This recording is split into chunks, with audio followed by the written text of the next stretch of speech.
Hörmətli və əziz yeni çağırışlar. Bir gün yanan bir evə bir quş dimdiyində su gətirir. Bunu görənlər deyirlər ki, ay quş, görmürsənmi, cəmaət vedrə ilə su gətirib yanğını söndürə bilmir. Sənin bir damcı suyun nəyə dəyişəcək ki? Quş da cavab verir ki, mən öz dostluğumu və xoş niyyətimi göstərirəm. Dost olmağı bacaran və yaxşı təcrübələri yaymağa çalışan hər kəsə salam olsun. Bugün Yeni çağırışlar müzakirə proqramında mötəbər qonağımız var. Harvard Universitetinin professoru, Qlobal Təhsil İnnovasiyaları Təşəbbüsünün direktoru Fernando Reimers. Cənab professor UNESCO-nun Təhsilin Gələcəyi Komissiyasının üzvü olaraq gələcəyimizi birgə dizayn etmək hesabatını hazırlayıb. Dünyanın bir çox məktəblərində istifadə edilən BMT-nin dayanıqlı inkişaf məqsədlərinə uyğun kurikulum tərtib edib. Hazırda Harvard Universitetinin qlobal missiyasının inkişafı üçün çalışır. 45 kitabın müəllifi və ya redaktorudur. Cənab Reimers, proqramımıza qoşulduğunuz üçün, dəvətinizi qəbul etdiyiniz üçün sizə dərin minnətdarlığımızı bildiririk. Well, dear new challengers, one day a bird brings water in its beak to a burning house. Those who see this say, "Hey bird, don't you see the people can't put out the fire, cannot extinguish the fire with a bucket of water, and what a difference you can make, what a difference your one drop of water will make." And the bird replies that I'm showing my friendship and goodwill. So greetings to all those who have good intentions and those who can be a good friend. Today we have an honorable guest. We have this privilege to host our honorable guests in the discussion program, New Challenges. This is Professor Fernando Reimers of Harvard University, Director of the Global Education Innovation Initiative. As a member of UNESCO's Commission on the Future of Education, Professor Reimers prepared the report called Designing Our Future. He designed a curriculum in accordance with the UN Sustainable Development Goals, which is used in many schools around the world. Currently, he works for the development of the global mission of Harvard University, and he is the author of 45 books. Professor Reimers, we are very honored to have you here today in our program. Welcome to New Challenges. Biz sizin səsinizi eşitmirik.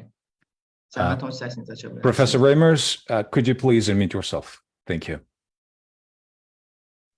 Thank you very much, Jafar. I am delighted to be in conversation with you today and through your program in conversation with many teachers in Azerbaijan. It is my honor. Cafer Bey, çox xoşdur sizinlə bugünkü Yeni Çağırışlar proqramında qonaq olmaq və sizin vasitənizlə həmçinin də Azərbaycanda bir çox müəllimə qonaq olmaq da, onlarla da həm söhbət olmaq xoşdur. Əziz yeni çağırışlar, əslində girişdəki əhvalatda təsadüfən danışmadım. Cənab Reimers'in uşaqlar üçün yazdığı bir kitab var. Həmin kitabda sevginin rəmzi olan quş uşaqlara bir sıra çağırışlar edir. İrəlidə biz bu barədə də danışacağıq. Mən elə fürsətdən istifadə edib Cənab Reimers'ə bir daha xüsusi təşəkkür edirəm. Xüsusi təşəkkürüm eyni zamanda bu fürsəti bizə yaradan Təhsil Nazirliyinin rəhbərliyinə, eyni zamanda bu proqramın ərsəyə gəlməsində misilsiz xidməti olan dəyərli komanda üzvlərimə, T-Network komandasına və bir sözlə bu proqramda əmək keçən hər kəsə təşəkkür edirəm. By the way, in fact, I tell the story in the introduction part by accident. It was not by accident. As you are probably aware, Dr. Reimers has a book written for children, especially. In that book, the bird, which is a symbol of love, makes a series of calls to the children, and we will talk about this in future. I would like to take this opportunity to convey my best regards and gratitude to those who contributed to the arrangements of this program, and specifically to the leadership of Minister of Education and my valuable team of T-Network program. Thank you. Cənab Reimers, icazənizlə suallara keçid etmək istərdi. Sizin fəaliyyətinizə nəzər yetirdikdə ana xətt olaraq qlobal vətəndaşlıq anlayışı önə daha çox çıxır. Özünüzü nə dərəcədə qlobal vətəndaş hesab edirsiniz? Ümumiyyətlə, nə vaxtdan və necə qlobal vətəndaş olmağa qərar verdiniz? Professor Reimers, looking at your activity, we clearly see the concept of global citizenship standing out as the headliner. So to what extent do you consider yourself a global citizen, and when and how did you decide to become a global citizen? I think that since humans have a sense of who they are, a sense of self, they have been trying to answer the question of who am I and what is the purpose of my life?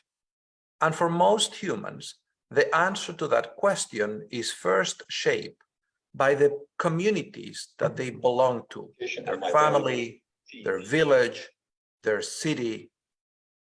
But I think that as people move and as we become into contact with people who have moved, that sense of who I am can expand.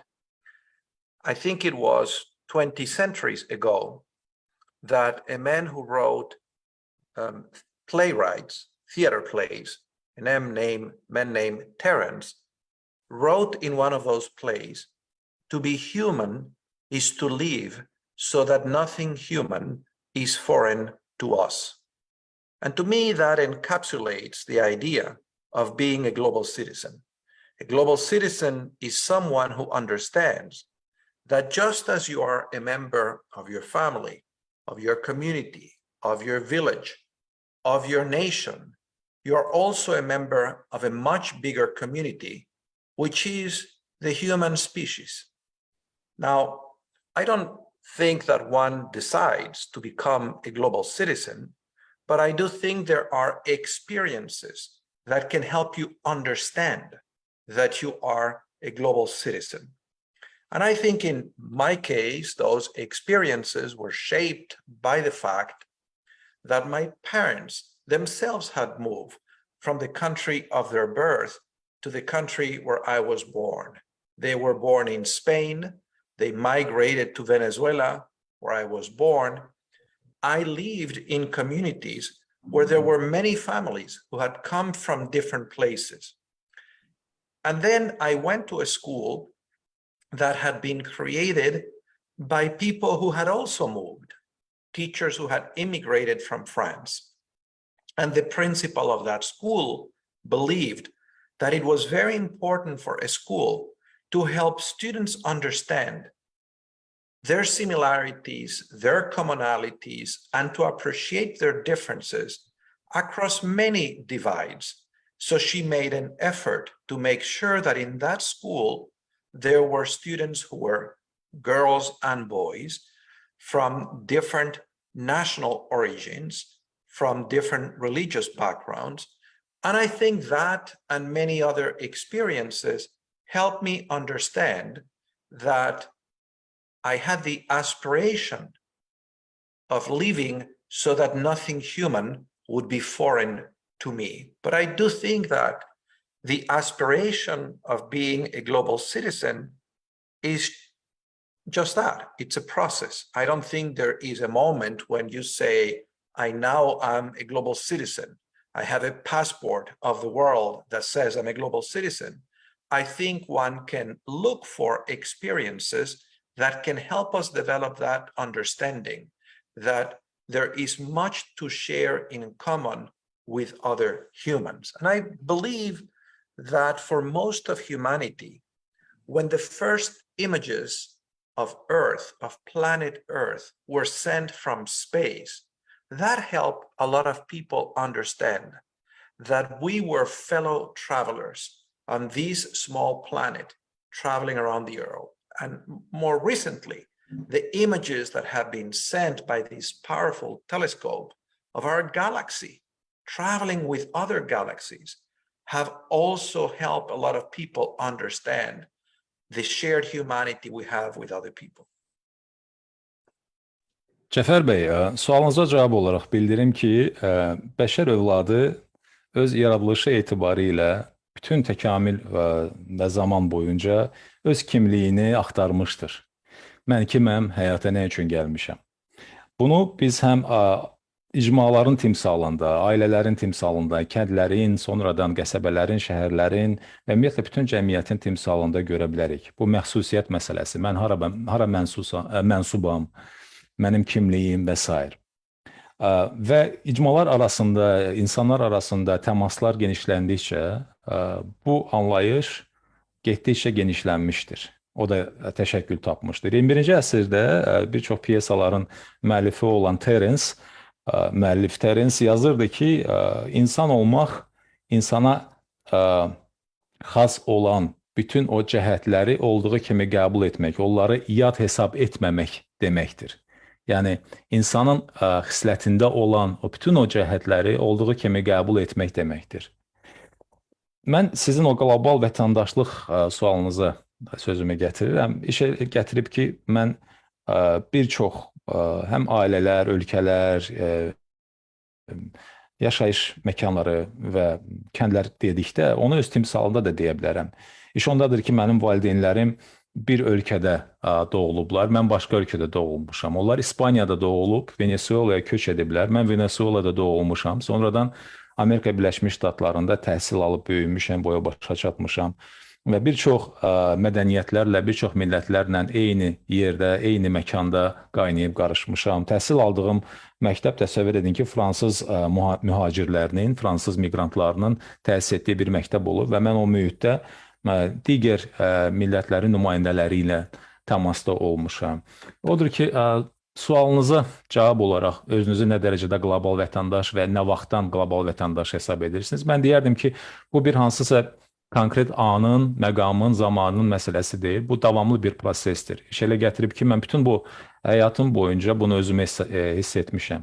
Yəni, qlobal vətəndaş olmaq bir prosesdir. Necə ki, dünya kainatda mövcuddur, digər planetlərlə, digər ulduzlarla mövcuddur. Dünya da bu galaktikanın, kainatın bir qlobal vətəndaşıdır demək olarsa, mən də eyni şəkildə biz insanlar da hamılıqla, əgər biz yəni dünyəvi səviyyədə götürsək, qlobal vətəndaşlarıq və bunun təzahür formalarını da həyatda görürük.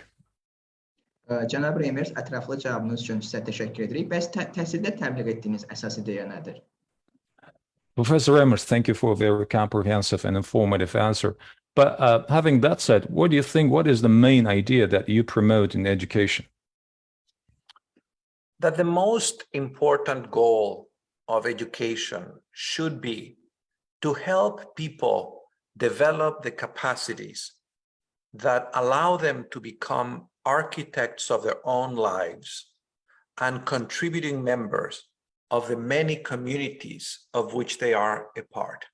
That the goal of education is to prepare people to be self-authoring individuals who can set their own purpose and who can achieve their purpose and who can join others in improving the many communities of which they are a part, from the most local community, their village, their city, to the planet. Cəfər bəy, mən belə deyərdim ki, yəni təhsildə təbliğ etdiyimiz əsas ideyəni götürsək, ən başlıcası gəlin bunu insanlar səviyyəsində götürək. Başlıca olaraq biz təhsildə elə etməliyik ki, elə insanlar yetişdirməliyik ki, onlar öz talelərinin memarları olsunlar, öz həyatlarının, öz bacarıqlarının memarı olsunlar və öz gələcəyini qurmaqla yanaşı həmçinin də cəmiyyətə də töhfə verə bilsinlər. Yəni bu insanlar bir nə qədər dolğun, bu bir nə qədər kamil insan olsa, bir o qədər onlar cəmiyyətə də daha çox töhfə vermiş olacaqlar. Yəni bu fərdlər, bu şəxslər öz məqsədlərinə doğru inamla addımlaya bilən və digər insanlarla birlikdə istər kənd, qəsəbə, yaşayış məskənləri olsun, ölkə olsun, onun çiçəklənməsinə, onun firavan təşəkkül tapmasına töhfə verə bilsinlər. Mənim zənnimcə başlıca yəni ideya bu olmalıdır. Cənab Reimers, dünya dəyişirsə, məktəblər də dəyişməlidir deyirsiniz. Necə bir dəyişikliyə ehtiyac var? Well, Professor Reimers, you say that if the world is changing, so the schools must do so. The schools should also get changed. So what kind of change is needed? What kind of change do we imply when we say the world is changing and the schools must do so? In order to help students improve the world, schools must help students understand the world in which they live and understand that they have a responsibility to make the world better. So that requires that we look for ways to connect what students are learning in school with the reality outside of school. We need to open the doors and the windows of the school to the real world. We need to bring the challenges of the world into the curriculum for the purpose of helping students appreciate those challenges, understand the challenges, and develop the confidence and the skills to address them. So what are some of the big challenges that we face as humanity? An obvious one is climate change. We need to make sure that students understand not only that this is a big problem, not only the science of climate change, but also to develop the skills that will contribute to developing alternative forms of energy, alternative forms of lifestyles, different forms of consumption, more sustainable lifestyles. Another challenge that we face is social inequality and poverty and exclusion. And so students must understand this challenge and what the consequences are, and develop the desire, the attitude, the disposition to want to do something about it, and the skills to do something about that. Similarly, one of the challenges we face around the world is that the idea of human rights, the idea that every person has basic rights just because they are a human, regardless of their gender, regardless of their social class, regardless of their race, their ethnicity, that idea is being challenged around the world by groups that believe that some humans have superior rights to other humans. So it's important to educate students to understand these challenges and to help them develop the skills and the commitment to live in a way, to act in a way that makes the idea of human rights a reality, not only for them, but for others. So how do we do that? I don't think it's enough for teachers to talk about these challenges. They need to design experiences, activities that make it possible for students to develop a practice, to try things, to use that practice to help them understand the relevance of the subjects they're learning in school, what some people call project-based education. I will give you in a moment an example of what this means, but let me pause to give our translator an opportunity to translate. Thank you, sir. I appreciate. Cəfər bəy, sualınıza cavab olaraq aşağıdakıları bildirmək istərdim ki, əgər biz yenə də təhsildə dəyişiklik deyiriksə və bunu həyata keçirmək haqqında danışırıqsa, burada bir neçə məqam vardır ki, onları xüsusilə qeyd etmək lazımdır. Birinci, biz tələbələrə dünyanı daha yaxşı başa düşməkdə köməkçi olmalıyıq. Dünyanı deyəndə gerçək dünyadan söhbət gedir, nəzəriyyədən getmir. Yəni, biz təhsili təmin etməklə yanaşı, bu təhsili maksimal səviyyədə gerçək dünyaya yaxınlaşdırmalıyıq. Şagirdlər mövcud dünyada, real dünyada mövcud olan çağırışları anlamalıdırlar. Onlar reallıqlarla artıq təhsil müəssisələrində tanış olmalıdırlar. Təhsil müəssisələri öz qapılarını, bacalarını bu reallıqlara, bu çağırışlara açmalıdırlar. Və hətta mən belə deyərdim, bu çağırışları kurikulumda əks etdirməyə ehtiyac var. Yəni, zamanımızda mövcud olan çağırışları təhsil kurikulumlarında əks etdirməyə ehtiyac var. Ki, tələbələrdə və şagirdlərdə o çağırışların öhdəsindən gəlmək üçün lazımi bacarıqlar formalaşsın. Hansı çağırışlardan söhbət gedir? Təbii ki, belə bir sual da verə bilərsiniz. Çağırışlar deyəndə. Misal üçün, iqlim dəyişməsi. İqlim dəyişməsi ilə yanaşı hansı bacarıqlar ola bilər? Alternativ enerji mənbələrindən istifadə və yaxud da ki, daha ağıllı, daha smart dediyimiz o daha ağıllı həyat bacarıqları, daha doğru, daha ağıllı istehlak yanaşmaları, bununla yanaşı yenə də cəmiyyətin bu problemlərin həll olması üçün səfərbər olması kimi sosial bacarıqlar. Ardınca insan hüquqları, biz durmadan deyirik, insan hüquqlarını təbliğ edirik. Biz qeyd edirik ki, hər bir insanın onun milli, etnik, həmçinin gender və digər mənsubiyyətindən asılı olmayaraq fundamental insan hüquqları və azadlıqlarına, bu azadlıqlardan istifadə etmək hüququ vardır.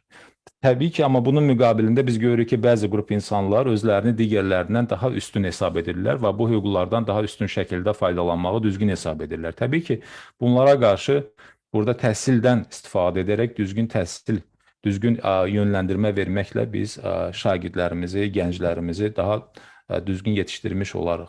Yəni, bu mənada müəllimlərin rolu da çox vacibdir. Yəni, qeyd etdiyim o çağırışların və kurikulumda qeyd olunan bacarıqların fonunda onun fövqündə müəllimlər də bu yanaşmalardan, düzgün praktik yanaşmalardan istifadə edərək relevant, yəni belə deyək, aktual şəkildə tədris etməlidirlər. Yəni bizim tədris etdiyimiz fənlər və tədris etdiyimiz, çatdırmaq istədiyimiz o bilik mücərrəd olmamalıdır, reallıqdan uzaq olmamalıdır, relevant olmalıdır, yəni aktual olmalıdır və indi ona biz müasir dildə project-based deyirlər, yəni layihə əsaslı tədris deyirlər ki, mən indi o layihə əsaslı tədrisin nə olduğunu da birazdan açıqlayacağım. Let me give you an example of how schools can open the doors and the windows to problems in the community.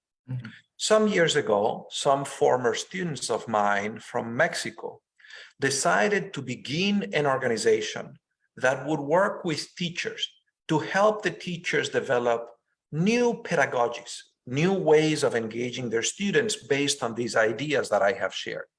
And I did an evaluation of their programs. So one example of what they did.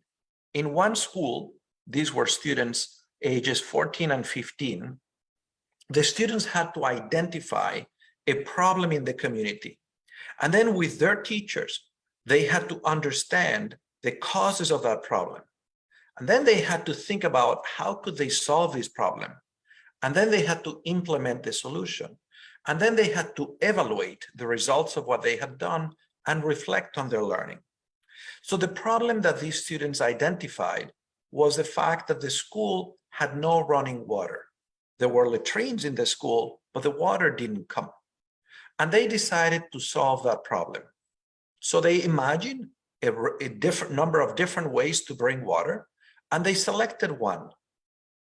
At some distance from the school was a house in this village where there was a well. And so they went to talk to the owner of this well, and they asked her if they could have access to water 1 hour every day. And she said they could do that. So they raised some money. They got a small water pump to extract the water. They put a system of hoses to bring the water of the school, and they made sure that they had clean water for 1 hour every day. When I asked the students, why did you choose this problem? Their answer was very interesting. They said, nobody wants to be in a school where the bathrooms don't have water. But especially, this is terrible for girls at this age, because at this age, many of these girls have already a period. They menstruate. And you don't really want to be in a school where there is no clean water when you are menstruating. If you don't come to school every month, 3, 4, 5 days a week in a month, you're not going to learn. You're going to fail the school year. So those students told me this was not only a problem of hygiene, it was a problem of equal opportunity for girls and for boys. And I thought that insight that the students developed as a result of having had the opportunity to identify a real problem was a very clear example of what it means to prepare students to connect what they're learning in school with real problems outside of schools, and to develop skills that help them solve real problems using what they're learning in school.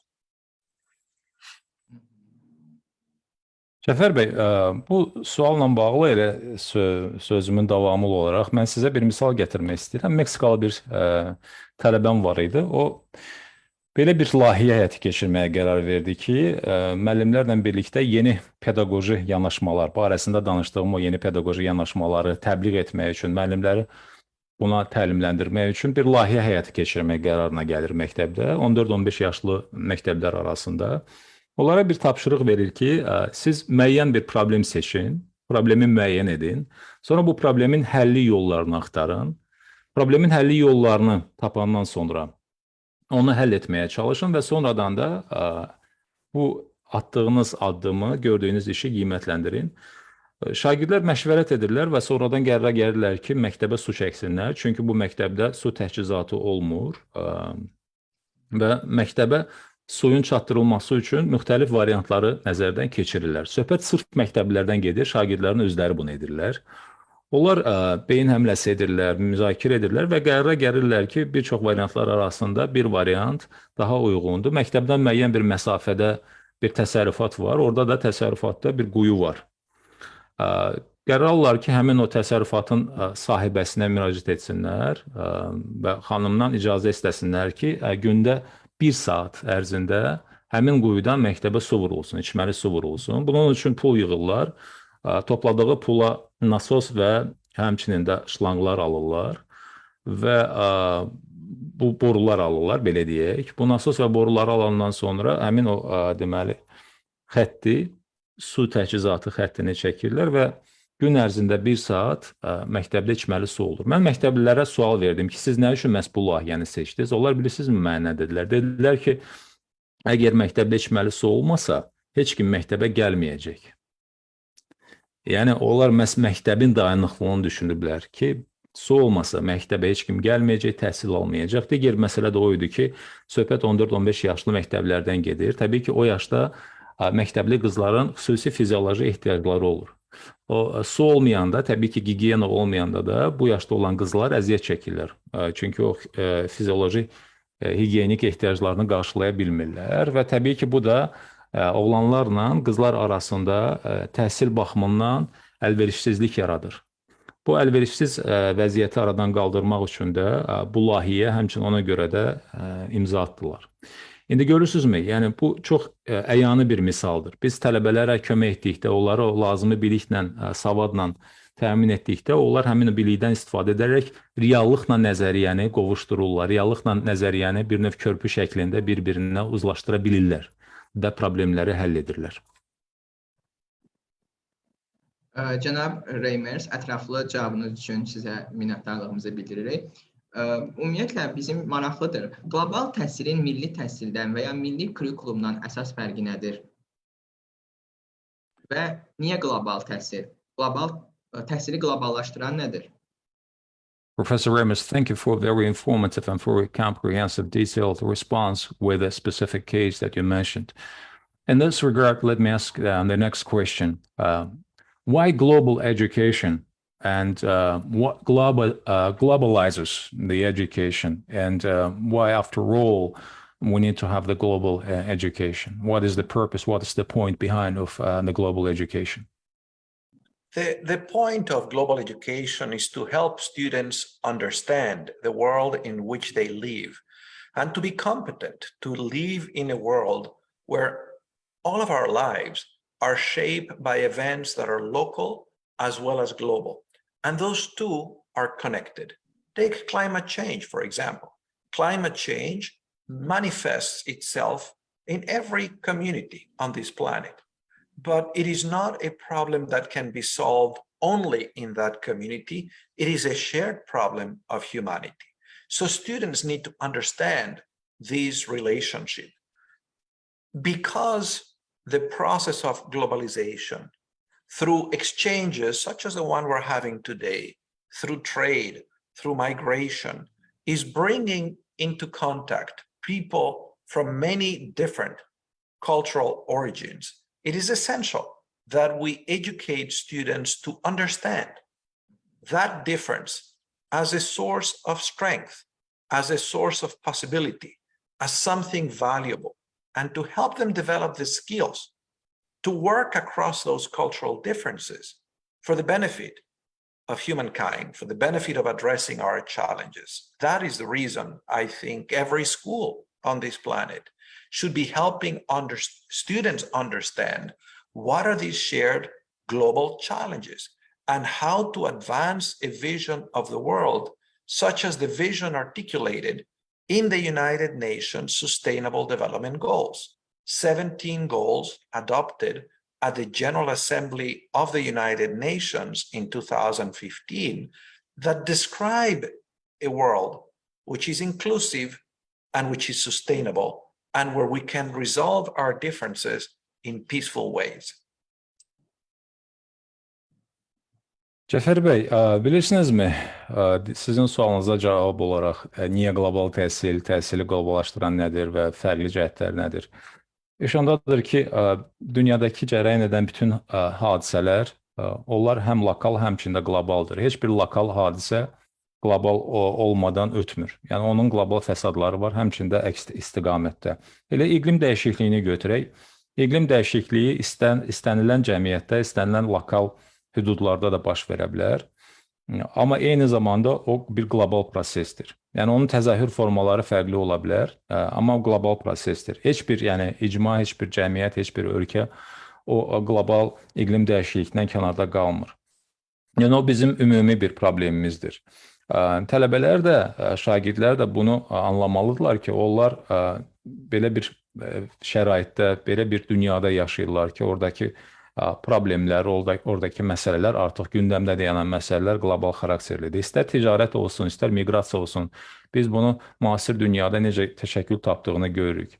Yəni cəmiyyətlər artıq bu ticarət, miqrasiya və yaxud da ki, iqlim dəyişikliyi kimi proseslərdən kənarda qala bilməzlər. Bunlar artıq qlobal miqyaslı proseslərdir ki, əslində təhsil də bu məsələləri özündə ehtiva etməlidir. Və biz burada fərqli cəhətləri, yəni ölkələr təbii ki, indi ölkələr, millətlər fərqli cəhətləri vardır. Amma bu fərqli cəhətləri bir güc kimi, bir üstünlük kimi görmək lazımdır. Üstünlük və güc mənbəyi kimi bəşəriyyət üçün. Və bu fərqli cəhətləri biz insanlığın, bəşəriyyətin faydasına çevirməliyik. Onları bizim faydamız üçün istifadə etməliyik. Bu mənada düşünürəm ki, hər bir məktəb də bu missiyanı anlamalıdır. Ki biz elə bir gənc nəsil yetişdirməliyik, elə insanlar yetişdirməliyik ki, onlar qlobal dünyanın qlobal vətəndaşları olsunlar. Bu məsuliyyəti hiss etsinlər, dünyanı qorunmaqla da bağlı. Baxın, elə Birləşmiş Millətlər Təşkilatının dayanıqlı inkişaf məqsədləri var, qısa olaraq SDG, ingilis dilində, Azərbaycanda DİM. Onlar, yəni ki, 17 konkret DİM-dir, yəni dayanıqlı inkişaf məqsədləridir ki, Baş Assambleya tərəfindən, BMT-nin Baş Assambleyası tərəfindən 2015-ci ildə qəbul edilmişdir və orada başlıca prinsiplər inklüzivlik və dayanıqlıqdır. Yəni, məhz inklüziv və dayanıqlı şəkildə biz dünyanı birlikdə yaxşılığa doğru apara bilərik. Cənab Reimers, xülasə etsək, qlobal təhsilin milli təhsildən əsas fərqini nədə görürsünüz? Professor Reimers, if to summarize, what do you see as the key difference, key distinction between the global education and the national education or national curriculum? Oh, I think they're complementary. I think that a national curriculum has the responsibility of helping students develop a sense of being members of an entity called a nation, of understanding the history, the geography, the challenges of that nation. But I do think that these should be complemented, enhanced with an understanding that this nation lives in a world and that students live in a world beyond the boundaries of a nation state, and that students also must understand how this nation relates to the world and must have the capacity to understand those issues that go beyond the frontiers of a nation that cannot be resolved by a nation alone. Now, I do think that at the moment, many national curricula do not prepare students to understand the world. In many schools around the world, students do not know that there is such a thing as the United Nations. They do not learn that the United Nations was created at the end of World War II as a way to prevent another big world war. And that the way they did that was drafting an agreement called the Universal Declaration of Human Rights and committing to advancing these human rights for everybody. I think it is essential that students everywhere learn this, that they learn to accept, to respect, to embrace all of humanity, that they develop the skills to have empathy for other human beings. Sadly, we live in a world where there is still much violence perpetrated because some groups of humans deny others the very right to existence. Take the conflict in Ukraine, for example, a real tragedy, a real global tragedy, the result of the fact that the leader of Russia denies the Ukrainian people the right to existence. I think it's essential that students are prepared to prevent the horror of another big war or of the wars, such as the one that go on today against the Republic of Ukraine? Cəfər bəy, əslində mən düşünürəm ki, qlobal təhsillə milli təhsili və yaxud milli kurikulum müqayisə etsək, onlar bir-birini tamamlamalıdır. Milli kurikulumda bəli, bir tərəfdən ölkənin tarixi, ölkənin coğrafiyası, ölkənin keçdiyi yol, ölkənin sahib olduğu mədəni irs və s. bütün bunlar təbii ki, tədris olunmalıdır ölkə vətəndaşlarına, gənc vətəndaşlara. Digər tərəfdən onlar başa düşməlidirlər ki, onların vətəni digər ölkələr kimi dünya ictimaiyyəti daxilində, dünya camiyyəsi daxilində mövcuddur. Heç bir ölkə təcrid olunmuş şəkildə digərlərindən mövcud ola bilməz.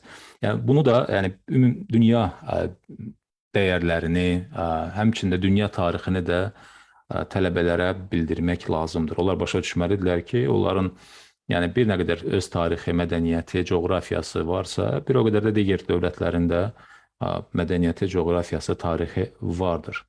Və biz dünyada olan problemləri birlikdə həll etməliyik. Təəssüf edirəm ki, bir çox ölkələrdə şagirdlərə bu biliklər aşılanmır. Yəni, hələ də bir çox məktəblər, bir çox ölkələr var ki, orada şagirdlər BMT-nin nə olduğunu bilmirlər, onlara bu sahədə məlumat verilmir.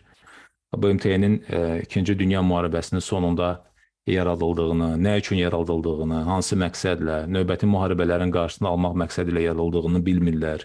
Bilmirlər ki, misal üçün, belə bir beynəlxalq insan hüquqları, universal insan hüquqları bəyannaməsi var və bu bəyannamə nə üçün qəbul edilibdir.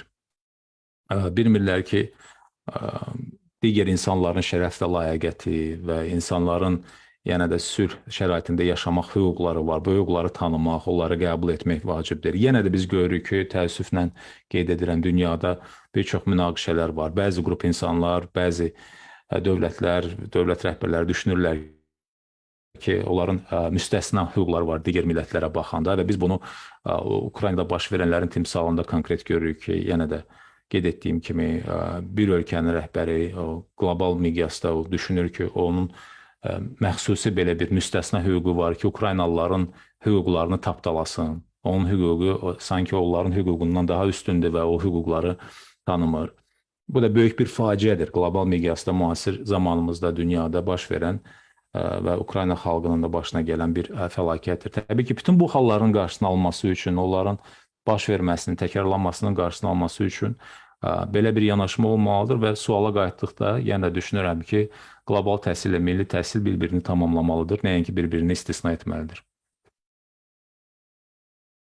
Cənab Reimers, elə yeri gəlmişkən BMT-nin dayanıqlı inkişaf məqsədlərinə uyğun olaraq siz bir kurikulum hazırlamışsınız. Bu kurikulumun ana xəttləri barəsində nə deyə bilərsiniz? Müəllimlərimiz bu kurikulumun hansı tərəflərini tətbiq edə bilərlər? Ümumiyyətlə, biz bu sualla bunu aydınlaşdırmağa çalışmaq istəyirik ki, bir sinifin qlobal sinifə çevrilməsi üçün hansı yanaşmalara ehtiyac var? Müəllimlərimizə nə tövsiyə edirsiniz? Professor Reimers, as a follow-up to that question and to your kind response, we know that you have developed a curriculum in line with the UN Sustainable Development Goals. And what can you say about the main lines of this curriculum? What aspects of this curriculum can our teachers apply, and what approaches are needed to convert the class into a global class, for instance? Yes, with my graduate students as collaborators, I have developed several global citizenship curricula. And I have just placed on the chat in the Facebook page where this is being broadcast links to places where that curriculum can be downloaded in English. The idea is very simple. The first curriculum that we developed was called the World Course. And what we did is we began with the UN Sustainable Development Goals and with the Universal Declaration of Human Rights. And we asked, what should a graduate of high school know, be able to do, and care about, so they understand these goals, they understand why they're important, and they can have the skills to advance a world that is more inclusive and more sustainable. And then we develop a project-based curriculum from kindergarten to the end of high school, 12 grades, that continuously engaged students in activities that were gradually building the full range of competencies that guide the development of that curriculum. We call that curriculum the World Course. And we made this curriculum available as a Creative Commons resource, which means that it's free, anyone can use it, they don't need to pay anybody. People are free to translate it into other languages. And this curriculum has been translated into multiple languages and is in use in thousands of schools around the world. Let me wait for the translation before I continue. Thank you, Professor. Cəfər bəy, deməli, bununla bağlı bəli, mən qeyd etmək istəyirəm ki, mən tələbələrimlə birlikdə belə bir sizin də qeyd etdiyiniz kimi dayanıqlı inkişaf məqsədlərinə uyğun olaraq kurikulum hazırlamışıq. Bu kurikulumun adı The World Course'dur, dünya kursudur. İlkin olaraq onu hazırlayanda biz deməli, yuxarı sinif şagirdləri üçün, yuxarı sinif şagirdlərin, o məktəblərin məzunları üçün onu hazırlamışdıq.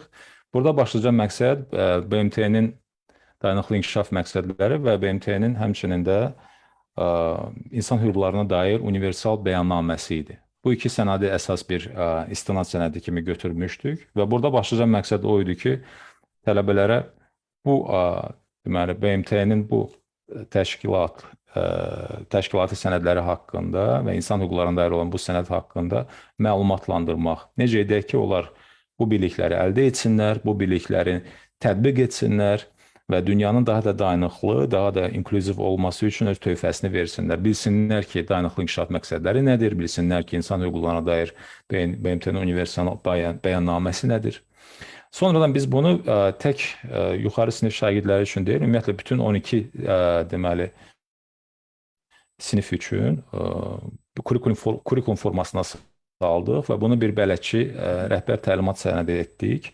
O bütün bir çox dillərə tərcümə edilibdir və tamamilə təmənnasızdır. Onun adı qeyd etdiyim kimi The World Course-dur. Yeri gəlmişkən mən bugünkü verilişin, yeni çağırışlar verilişini tweet eləmişəm öz Facebook səhifəmdə. Orada chat bölməsində də həmin bax bu The World kursun yükləmək üçün, tamamilə təmənnasız şəkildə yükləmək üçün orada ünvan yerləşdirmişəm, o linkləri yerləşdirmişəm. Çünki bunlar, biz istəyirdik ki, bütün dünyaya çatımlı olsun, əlçatan olsun, hamı istifadə edə bilsin. Onu siz yenə də rahat şəkildə müəllif hüquqlarına görə narahat olmadan tərcümə edə bilərsiniz və sərbəst şəkildə istifadə edə bilərsiniz ki, çox yerlərdə istifadə olunur. İndi davam edirəm. Yes, Professor. So this curriculum was well received. In the first year, 20,000 copies of this curriculum had been downloaded. But I then began to hear from the teachers who were using this curriculum, and some of them told me it was difficult for them to teach some of the content of this curriculum because they hadn't received the preparation to have the knowledge to do that.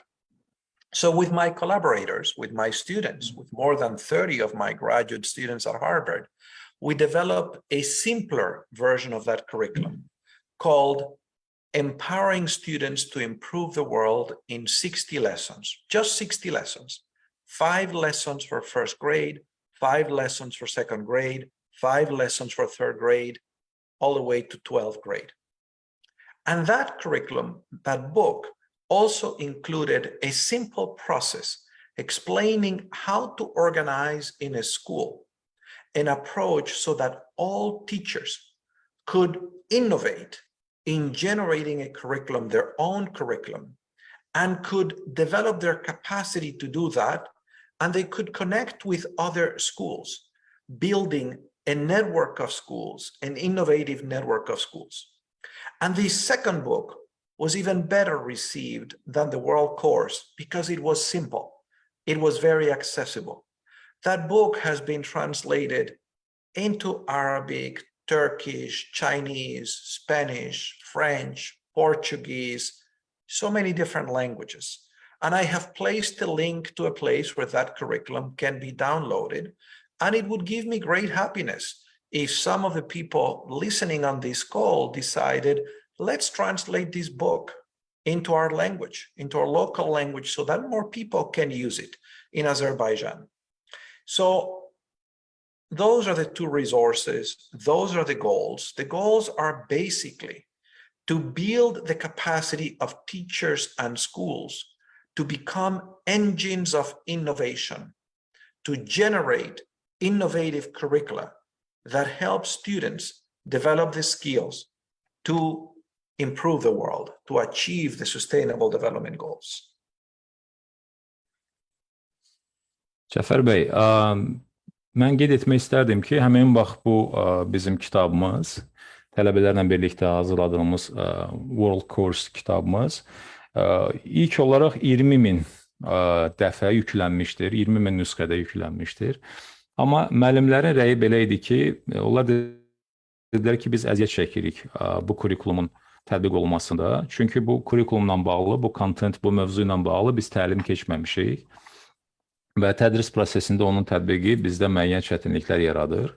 Odur ki, biz deyəndə mən və mənim hardasa 30 tələbə, deməli, auditoriyam, həmkarlarımla birlikdə, tələbələrimlə birlikdə biz bu kitabın, World Course-un daha sadə formasını, daha sadələşdirilmiş formada Empowering Student to Improve World in 60 Lessons, 60 dərslə tələbələrin dünyanı dəyişməsi üçün gücləndirilməsi kitabıdır. Gücləndirilməsi dedikdə, yəni bu tələbələrə bir növ kömək mənasında, onları bu məlumatla, biliklə gücləndirmək anlamında.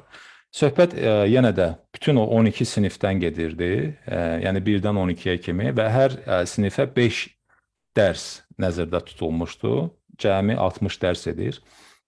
Kitabın məqsədi o idi ki, sadələşdirilmiş və başa düşülən şəkildə müəllimlərə və tələbələrə dünyanı dəyişməkdə, onun daha da inklüziv edilməsində, onu daha da dayanıqlı inkişaf tapmasında öz töhfəsini verməkdir. Təbii ki, burada müəllimlərə artıq müəyyən bir çeviklik imkanı yaradılırdı. Müəllimlərə bu bir rəhbər təlimat formasındadır. Müəllim bu kitabı oxuyaraq başa düşür ki, misal üçün, hansı şəkildə tədris zamanı bunları dərs vaxtı tələbələrə çatdıra bilər. Hətta mən sizə deyim ki, özü də kurikulum hazırlaya bilər. Yəni, bizim kurikulumun əsasında qeyd etdiyim kimi o dayanıqlı inkişaf məqsədlərində ehtiva olunan o məqsədləri özü də kurikulum yarada bilər və bundan da artıq, hətta bundan da kənara çıxıb digər müəllimlərlə və digər məktəblərlə burada əlaqə yaradıb bir növ kollektiv şəkildə işbirliyi etmək olar kurikulumla bağlı. Və həqiqətən də bu kitab bir bestseller, mən deyərdim ki, oldu. Müəllimlər tərəfindən çox müsbət qarşılandı.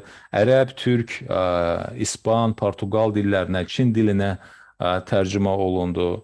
Və yeri gəlmişkən mən yenə də onun linkini yerləşdirmişəm həmin o chat bölməsində, Facebook səhifəmdə. Əgər siz onu yükləmək istəsəz, yəni yenə də hörmətli müəllimlərimiz Yeni çağırışlar verilişinin auditoriyası yükləmək istəsə çox sevinərəm. Onu yəni tərcümə etmək də olduqca faydalı olar. Onun daha da geniş şəkildə istifadəsinə imkan yaradar. Bu müəllimlər üçün bir əlavə, bir əyani vəsait kimi də köməkçi olar ki, çünki bu prosesdə müəllim aparıcı qüvvədir. Dünyanın daha da inklüziv və daha da qeyd etdiyim kimi dayanıqlı olması üçün. Cənab Reimers. In addition to those two curricula, the World Course and the 60 Lessons, also with my graduate students, we have developed other examples of how to develop curriculum aligned with the SDGs, just to show that there are multiple ways to do that. And I have placed on the Facebook page, where this is being translated, two of those publications. One is called Learning to Collaborate for the Global Common Good, and the other one is called 12 Lessons, which was something which I developed with a group of teachers in the United States to teach them how they could collaborate across their various states. Now, today with us live, we have over 100 teachers. And you might think 100 is a small number given the size of Afghanistan, of Azerbaijan, but 100 people can achieve great things with the power of technology. If only some of the teachers who are joining us today decided that they want to be the pioneers in Azerbaijan, developing a curriculum in your context, inspired by the examples I have shared, aligned with the SDGs, I am sure that you could have enormous impact, enormous beneficial impact, bringing to reality the aspirations of this report of UNESCO's Commission on the Futures of Education to reinvent, to reimagine the culture of education. Cəfər bəy, fikrimi davam etdirərək qeyd etmək istərdim ki, bu nəşrlərlə yanaşı World Course və 60 Lessons, yəni dünya kursu və 60 dərslə yanaşı bizim bu dayanıqlı inkişaf məqsədləri ilə bağlı kurikulumun hazırlanmasına dair bir sıra digər nəşrlərimiz də olubdur. Bu nəşrlərdən ikisini qeyd etmək istərdim. Onların adlarını mən chat bölməsində qeyd etmişəm. Burada qlobal rifah baxımından, qlobal fayda baxımından töhfə vermək üçün olan bir kitabdır. İkincisinin adı isə sadəcə olaraq 12 dərsdir. Bu 12 dərsi mən Amerika Birləşmiş Ştatlarının müxtəlif təhsil müəssisələrinin müəllimləri ilə birlikdə hazırlamışıq və onlar üçün hazırlamışıq ki, Amerika Birləşmiş Ştatlarının müxtəlif ştatlarında məhz demin əsasında, dayanıqlı inkişaf məqsədlərinin əsasında kurikulumun hazırlanması üçün müəllimlər bundan istifadə etsinlər, bu rəhbər təlimatlardan. İndi təbii ki, deyə bilərsiniz ki, mən baxıram da auditoriyanın sayına, deyək ki, bu yeni çağırışları izləyənlərin sayı 100-dən, deyək ki, 100 və daha çox müəllimdir. Bəzilərinə bu o qədər də çox gələ bilməz, yəni Azərbaycan kimi ölkənin miqyasında, timsalında bu heç də böyük rəqəm görsənməyə bilər. Amma bunu biz texnologiyaya vursaq, təbii ki, bu bugünkü veriliş yazılır, sonra translyasiya olunur, ötürülür, yayımlanır, çatdırılır. Təbii ki, bu daha da böyük bir miqyas deməkdir. Daha da böyük bir müəllim cəmiyyəsi, icması deməkdir. Ona görə bu baxımdan həqiqətən də bu nəşrlərin əhəmiyyəti olduqca böyükdür.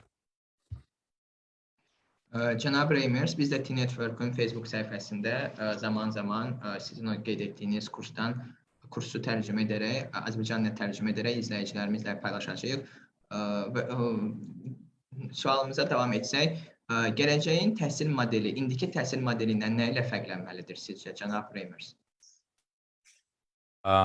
Professor Reimers, we will translate the aforementioned publications, the World Course and also the 60 Lessons. We will be periodically sharing these SDG-based curriculum guidelines with our audience. Having that said, what do you think? How should the education model of the future differ from the current education model? I think education should, above all, help students answer the questions, who am I? What is my purpose in the world? In a way that helps students develop autonomy, the capacity to set personal goals, and the confidence and the skills to achieve them, and also the capacity to join others in making the communities of which they are members, communities where the human rights of every person are a reality, communities that are inclusive, communities where we can solve our differences in peaceful ways, communities in which we relate to the planet in a way that is sustainable. And I think that in order to do that, education needs to be engaging, education needs to be exciting, education needs to be fun. Students should see the school not as a boring place where they go to fulfill the desires of other people, but as an exciting place where they go to become their best selves. Cəfər bəy, mən ilk öncə düşünürəm ki, biz əgər gələcək haqqında danışırıqsa, yəni gələcəyin təhsil modeli haqqında danışırıqsa, hər bir halda istər indi, istər gələcəkdə təhsil sistemi tələbələrə mən kiməm sualına cavab verməkdə kömək etməlidir. Mənim bu dünyada təyinatım, məqsədim nədir, nədən ibarətdir? Yəni, bu missiyanın başa düşülməsində, tapılmasında istənilən təhsil sistemi onun iştirakçılarına kömək etməlidir. Yəni, müəyyən mənada tələbələrdə özünü dərk etməkdə, dünyanı kəşf etməkdə, məqsədlərini müəyyən etməkdə bir avtonomiya, yəni bir müstəqillik formalaşmalıdır.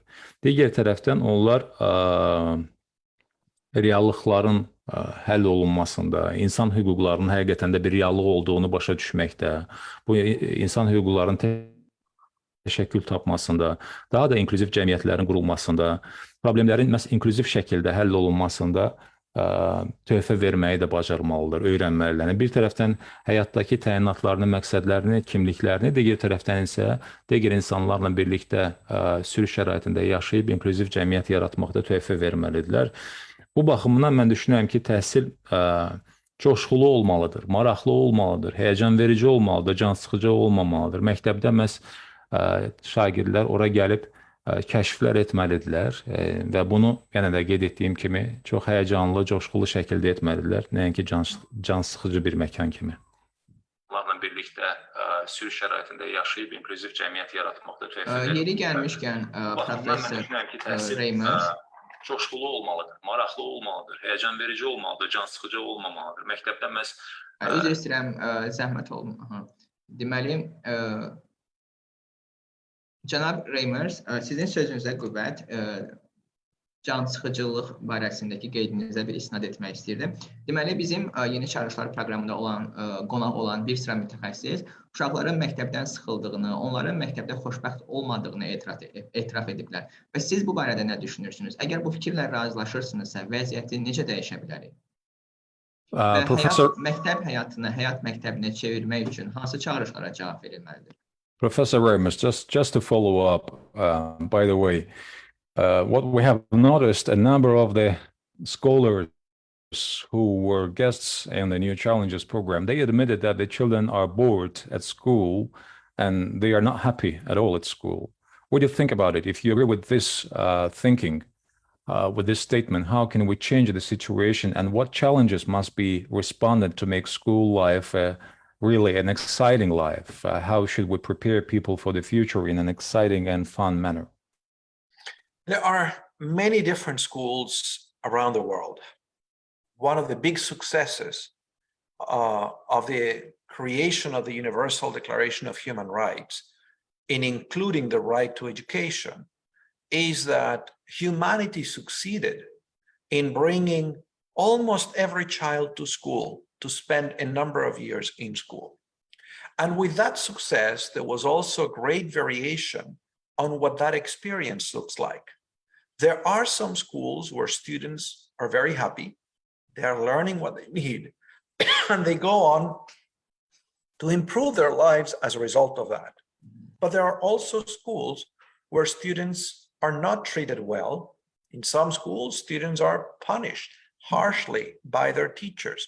In some schools, students go and they are taught in a language they cannot understand. In some schools, students go and they learn a curriculum where they are invisible. Their identities are invisible. So there is a lot of variation, and I believe it is true that there are many schools that students find boring and where they're not learning anything valuable. And maybe what they're learning is even harmful. One of the problems in some schools in America is that we have bullying, some students mistreating other students. So this is not something that the teachers create, but it is something that happens in school.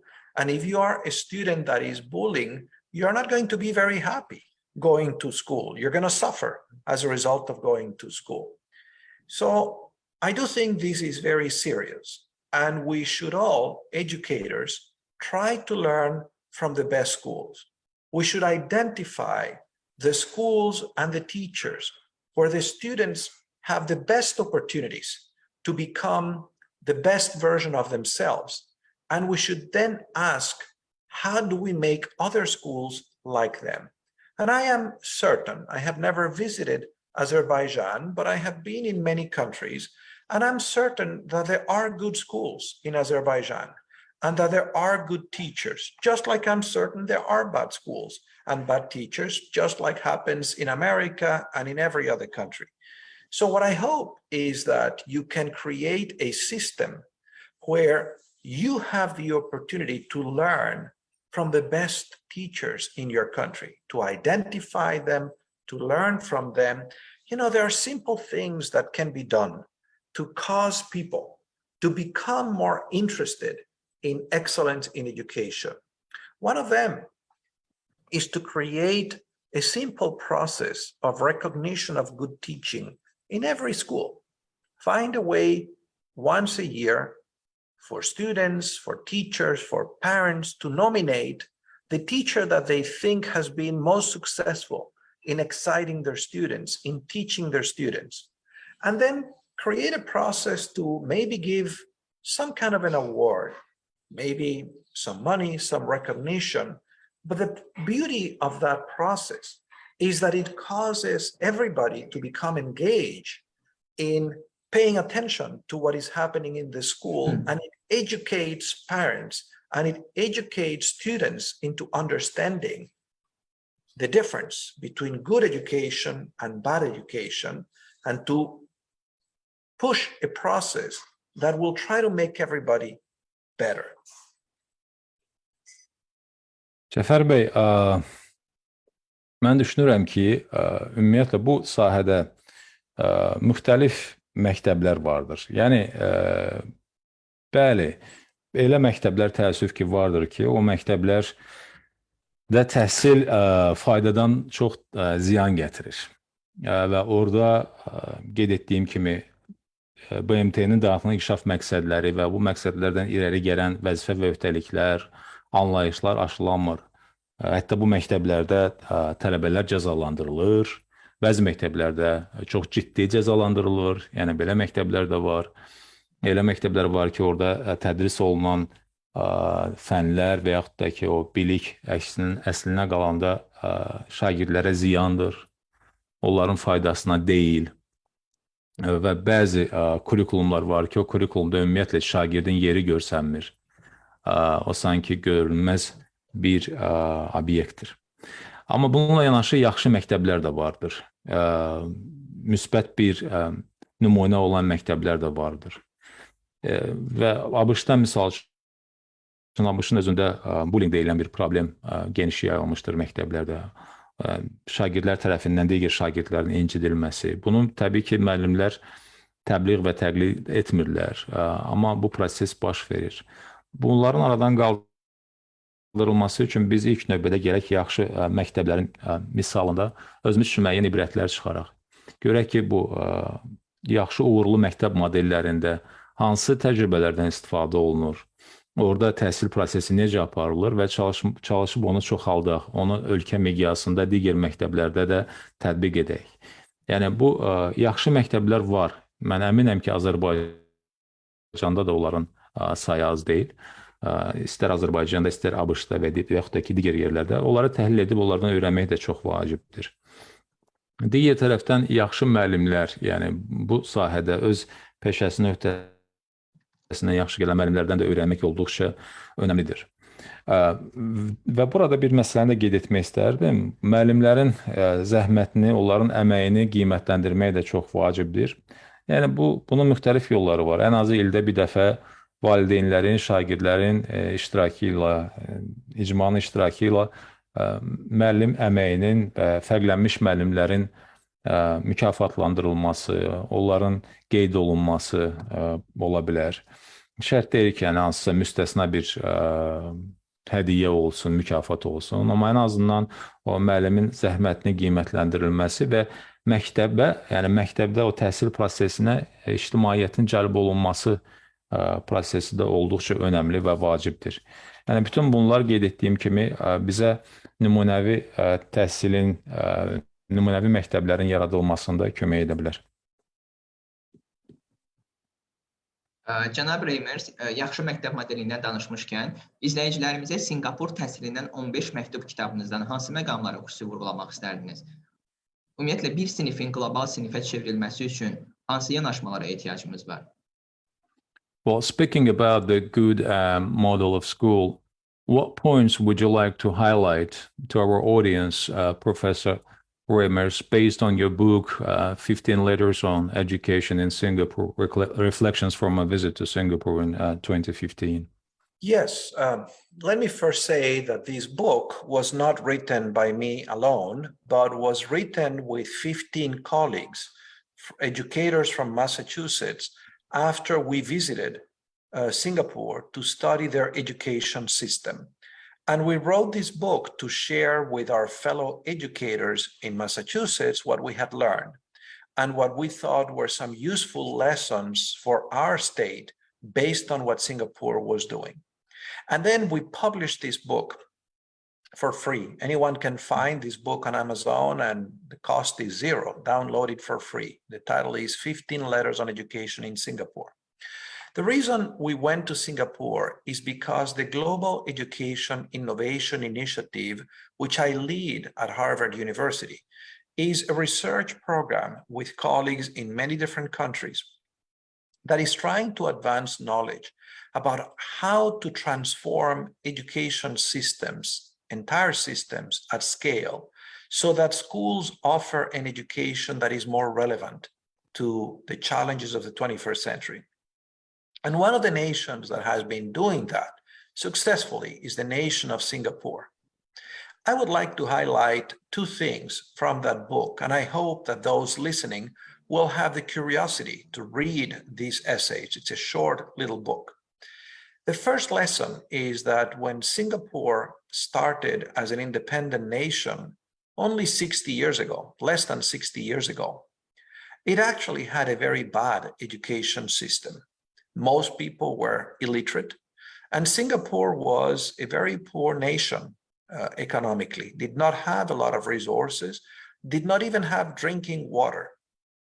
But the leaders of Singapore realized that the only way to have a future for them was built on three premises.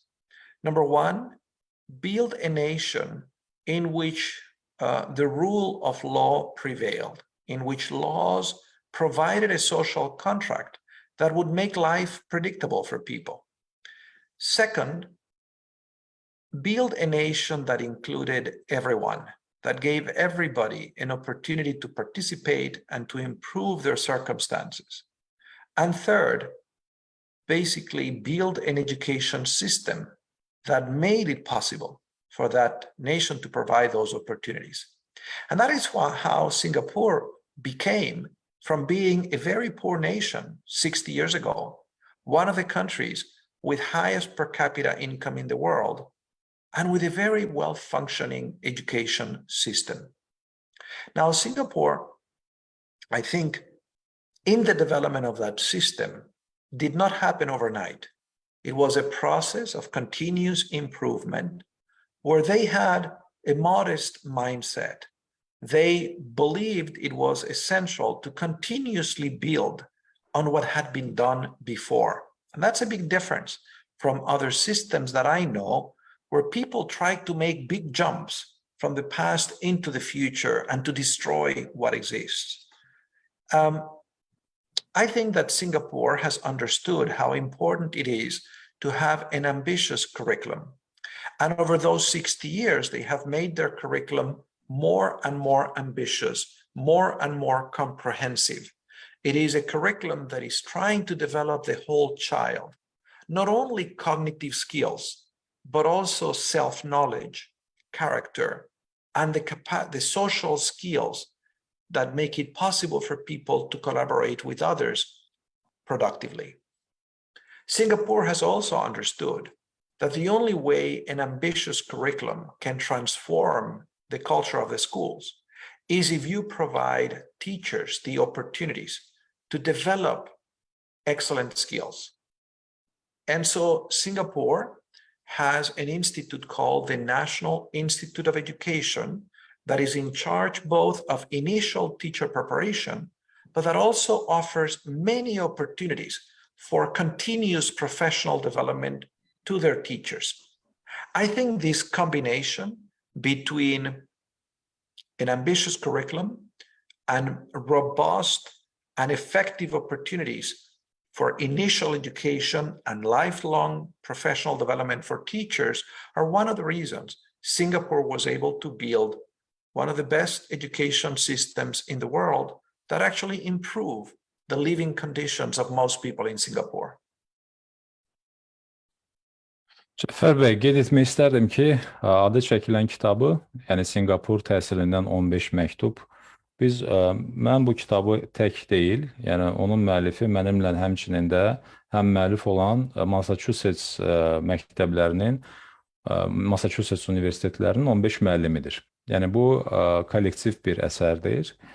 Biz bu əsəri Singapura 2015-ci ildə etdiyimiz səfər zamanı, səfər sonrası daha doğrusu rəy və təəssüratlar əsasında ərsəyə gətirmişik, onu nəşr etmişik.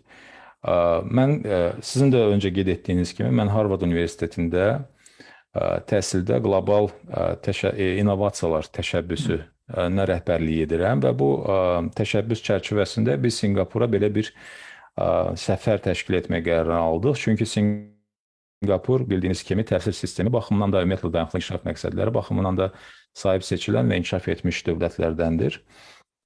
Və mən bu səfərlə bağlı və konkret olaraq adı çəkilən Singapur təhsilindən 15 məktub əsəri ilə bağlı iki məsələni vurğulamaq istərdim. Bu məsələ mən əminəm ki, auditoriyada bu nəşrə, yeri gəlmişkən böyük nəşr deyil, bu broşuradır, amma maraqlı broşuradır və deyəcəklərim o broşuraya marağı səbəb olacaqdır. İş ondadır ki, Singapur müstəqilliyini 60 ildən az bir müddət əvvəl qazanmışdır. Heç 60 ildə tam olmamışdır. Amma bu 60 ildən az müddət ərzində böyük bir yol qət ediblər. Həmçinin də təhsil sistemi sayəsində. Əhalinin, təsəvvür edin ki, Singapurun əhalisinin böyük əksəriyyəti onlar savadsız idi və resurslardan da kasad bir dövlətdir. Hətta içməli suları belə yoxdur. Yox idi, daha doğrusu. Amma sonradan bu dövlətin qurucuları onlar başa düşdülər ki, yeri gəlmişkən cənab Fernando Reimers çatda həmin o kitaba, o Singapur təhsilindən 15 məktub kitabına çatda paylaşdı ünvanı, onu da diqqətinizə çatdırım tərcümə zamanı.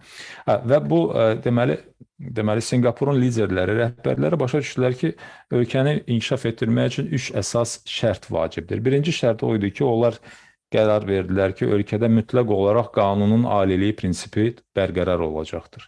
Yəni, hamı qanun qarşısında bərabər olacaqdır və sosial bərabərlik, sosial ədalət başlıca prinsip olaraq ölkədə, ölkə quruculuğunda tətbiq olunacaq. İkinci olaraq onlar bütün vətəndaşlar üçün bu quruculuq prosesində iştirak hüququnu, iştirak imkanını təmin etdilər və üçüncü, bu iştirak hüququndan faydalanmaq üçün hamı üçün səmərəli təhsil sistemini təmin etdilər. Yəni, bax, bu üç başlıca şərt əsasında, bu üç təməl əsasında dövlət qurdular.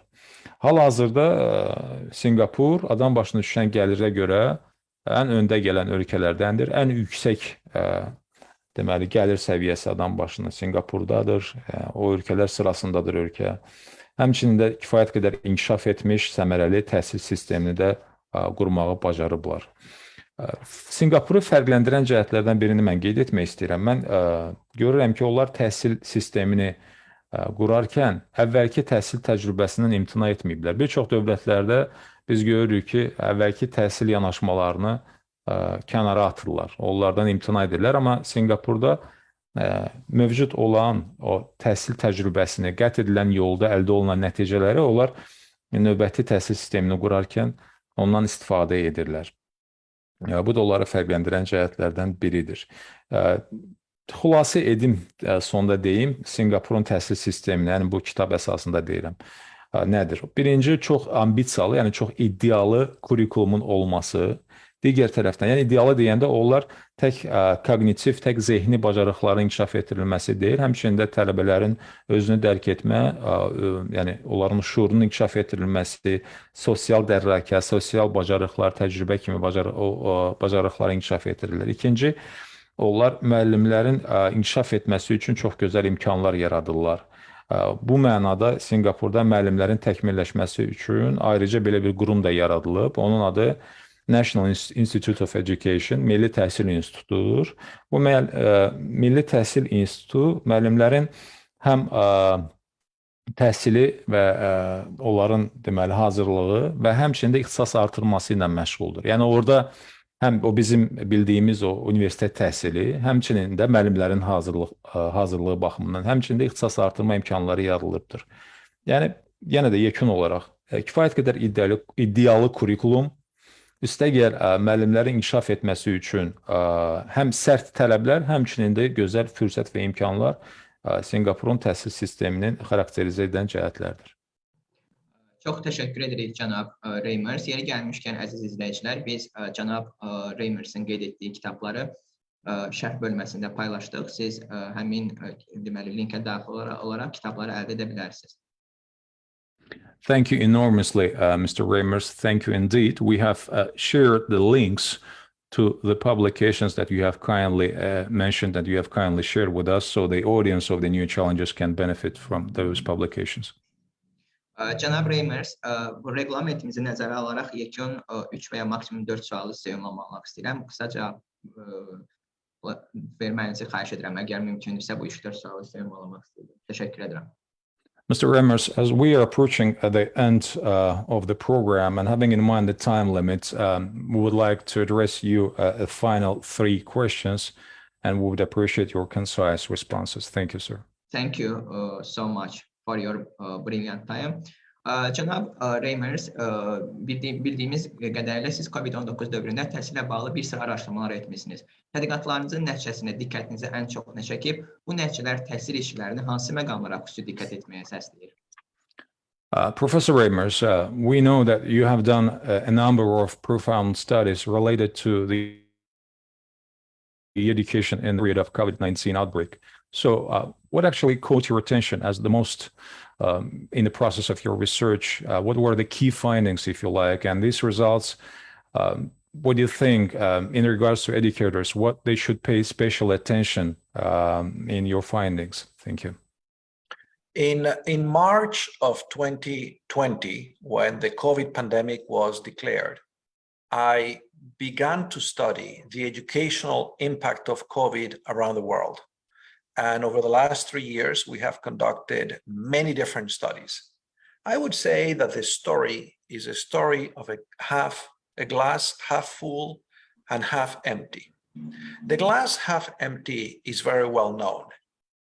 During COVID, it was not, especially during the period of social distancing, it was not possible for many schools to provide students with the necessary opportunities to remain engaged. Schools tried many different things using technology, but the accessibility of technology was limited, and the skills of students and teachers to use technology were also limited. So the result is that many things that students should have learned in the curriculum were not learned. And we should be very concerned with that learning loss and with the fact that in some parts of the world, because students were not learning, they disengage with schools. For the most part, these are students who are poor, whose families were facing many new needs caused by the pandemic. They just dropped out of school. So that should be a big concern, a big priority, because if we don't address it, COVID is going to mean a setback, a regression, erasing some of the progress made in access to education, in providing educational opportunity, the result of the last decades. At the same time, COVID was also a moment that promoted a lot of innovation. And this is the glass half full part of the story. There were many teachers, there were many communities, there were many students, administrators who realized that they had to do things differently, that education was very important, too important to forget, and they had to find new ways to engage their students. And part of what I have been doing is to study those innovations. And I have shared some links to publications where those innovations are discussed. It is really remarkable. In a way, we shouldn't be surprised during a time of a global pandemic. It was not possible for many teachers to teach the way they were used to. What we should be surprised about is that during a time of a global pandemic, education was so important to many communities that they made extraordinary efforts to teach in new ways to keep their students engaged. And I think it is very, very important that every school district, every school system takes the time to examine what innovations took place during this pandemic and what can we learn from them? Is there anything useful that we learn that we should continue going forward because of the way in which we develop new pedagogies, new curriculum? For example, in many countries around the world, the emotional well-being of students was not a big priority. But the pandemic made evident that nobody learns very much when they're afraid. And people were afraid of dying. They were seeing people die in their communities. So as a result of that, many educators began simple processes to support the emotional well-being of students. This is wonderful. This is a great innovation that should continue even when we don't have a pandemic. And it doesn't require very complicated things. Many schools began a process where the first thing that a teacher did with her students was to ask, how are you doing? Go around and check in. Have every student say how they were. And when you create a climate in a classroom where the students understand that their teachers care about them as whole people, that they want to know if they are okay, that makes it easier for the students to learn, makes it easier for the students to feel connected to the school. So if I had to highlight, I will place links to those studies so that people can read them. I think it's very much a story of a glass half full and half empty. We should be very aware of the losses, so we address them, but we should also be aware of the innovations so that we build on them and we use them to build an education renaissance. Cəfər bəy, deməli, suala cavab olaraq bunları bildirmək istərdim ki, bəli, həqiqətən də martın 2020-ci ilin martında COVID-19 pandemiyası elan olunduğu zaman mən elə həmin dövrdən təhsildə COVID-in təsirlərini araşdırmağa başladım qlobal miqyasda, dünya səviyyəsində. Burada əslində məsələ stəkanın yarı dolu və yaxud da ki, yarı boş olmasıdır. Onun yarı boş olması ilə bağlı bir sıra fikirlər artıq hamıya bəllidir. Yəni, COVID-19 pandemiyasının fəsadları, onun törətdiyi mənfi nəticələr, bunlar bəllidir. Yəni, ilk növbədə bu sosial məsafə, sosial uzaqlaşmadır. Məktəblilər üçün, uşaqlar üçün əyani şəkildə təhsil almaq baxımından imkanlarının olmaması və bu imkanı yəni əyani şəkildə fiziki olaraq təhsil almaq imkanını digər texnoloji vasitələrlə əvəzləmək cəhdləri, bu cəhdlər uğursuz olmuşdur bəzi hallarda. Çünki ya texnologiyalar mümkün olmamışdır, çatımlı olmamışdır, mövcud olmamışdır və yaxud da ki, bu texnologiyalardan faydalanmaq üçün lazımı bilik və bacarıqlar olmamışdır. Digər tərəfdən cəmiyyətin elə sosial təbəqələri olmuşdur ki, onlar imtiyazsız və əlverişsiz şəraitdə yaşadıqlarına görə bu pandemiya onların qarşısında digər problemləri daha da aktual etmişdir, nəinki təhsili. Yəni, təhsildən uzaqlaşma müşahidə olunmuşdur, xüsusilə sosial cəhətdən əlverişsiz ailələrdə. Onlar digər çağırışlar, digər problemlər, çətinliklər nöqtəsindən gəlmək üçün məktəbi artıq ikinci, üçüncü dərəcəli səviyyəyə keçirmişdilər. Bu da çox təhlükəlidir, çünki COVID-in yaratdığı belə bir yanaşma, məktəbdən uzaqlaşma məsələsini həll etmək lazımdır. COVID gedəndən sonra da yəni, bu uşaqların, ailələrin məktəbə geri qaytarılması, onların yenidən məktəbə cəlb olunması olduqca önəmlidir. Biz cəmiyyət olaraq bundan öncə də qeyd etmişdim ki, böyük nailiyyət əldə etmişik. Yəni, bəşəriyyət təhsil baxımından, təhsilin çatımlılığı baxımından, bütün uşaqlar üçün təhsilin təmin olunması baxımından böyük nailiyyətlərimiz var.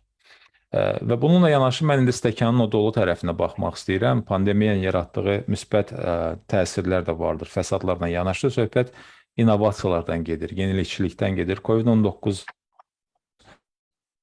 nəticəsində biz cəmiyyətdə bir sıra sosial innovasiyaları, həmçində təhsildə bunları gördük. Əvvəl adət etdiyimiz təhsili daha fərqli şəkildə həyata keçirməyə başladıq. Təhsildə innovasiyaları tətbiq etməyə başladıq və burada müəyyən bir dəyişikliyin şahidi oluruq. görürük ki, bütün bu çətinliklərə baxmayaraq, yenə də elə cəmiyyətdə təbəqələr, ümumiyyətlə elə ölkələr, elə cəmiyyətlər var ki, onlar təhsili yenə də önəmli bir vasitə kimi qəbul edirlər. Müxtəlif böhranların aradan qaldırılması üçün, inkişaf baxımından və hətta belə şəraitlərə uyğunlaşmağı da bacarırlar. Və biz burada görürük ki, müxtəlif yeni üsullardan, istər müəllimlər üçün, istər şagirdlər üçün, istər ailələr və valideynlər üçün yeni üsulların tətbiq olunmasından söhbət gedir. O üsullara dair araşdırmalar və araşdırmaların nəticələri yenə də chat bölməsində mən onları paylaşmışam. Onlar da təmənnasız olaraq o nəşrlərlə və aparılan tədqiqatların nəticələri ilə bizim hörmətli auditoriya tanış ola bilərlər. Bütün bunların nəticəsində yeni kurikulumlar yazılmağa başladı. Yəni, innovativ və yenilikçi, qabaqçı tədris üsullarına dair. Siz soruşa bilərsiniz ki, hansı yeniliklər? Yəni, bəlli yeniliklər haqqında danışmayacağım. Mən, misal üçün, digər bir məsələni, tələbələrin emosional rifahını qeyd etmək istərdim. Əvvəllər şagirdlərin və tələbələrin emosional durumu, onların vəziyyəti, emosional rifahı, belə deyək, o qədər də önəmsənilmirdi, o qədər də ön plana çəkilmirdi. Amma bundan sonra, yəni Covid-dən sonra artıq anlaşıldı ki, insanlar arasında bir nə qədər o ölüm qorxusu var idisə, tələbələr, şagirdlər arasında da cəmiyyətdə baş verən proseslər elə bir qorxular, elə bir nigarançılıq yaradır. Təbii ki, istənilən şəraitdə, istənilən cəmiyyətdə tələbələrin emosional rifahı önəmlidir kimi belə bir anlayış artıq formalaşmağa başladı və indiyə kimi də tətbiq olunur. Bu da COVID-19-un gətirdiyi o müsbət, mən deyərdim ki, bir nəticədir. Cənab Reimers, hazırda bizi Azərbaycanın tanınmış professorlarından Şahlar Əsgərov izləyir. Qeyd edim ki, Şahlar Əsgərovun elmi nailiyyətləri həm də NASA-da istifadə olunur. Şahlar müəllim belə bir sual qeyd edib. Ümumiyyətlə, hörmətli professor sizi salamlayır və qeyd edir ki, 1962-ci ildə ABŞ sosial qarşıdurulması zamanı deməli Vasili Arxipov hərbiçi nüvə knopkasını basmaqdan imtina etdi. Mən onu bir nömrəli qlobal vətəndaş sayıram. Seçimim düzdürmü? Well, Professor Reimers, amongst distinguished audience that follow us on live on Facebook, we have also the scholar Professor Shahlar Askarov, whose works are used by NASA, by the way. He is well known, and he has the question. He said in 1962, during the social confrontation in the United States, there was a military personnel who refused to push the button of the deadly weapon launching device in the United States. I'm not sure whether this fact is known to you or not, but in my view, says the Professor Askarov, that is the global, I would say, global citizen kind of heroic manner or the gesture or the deed, which is at the level of the global citizen. What do you think about it?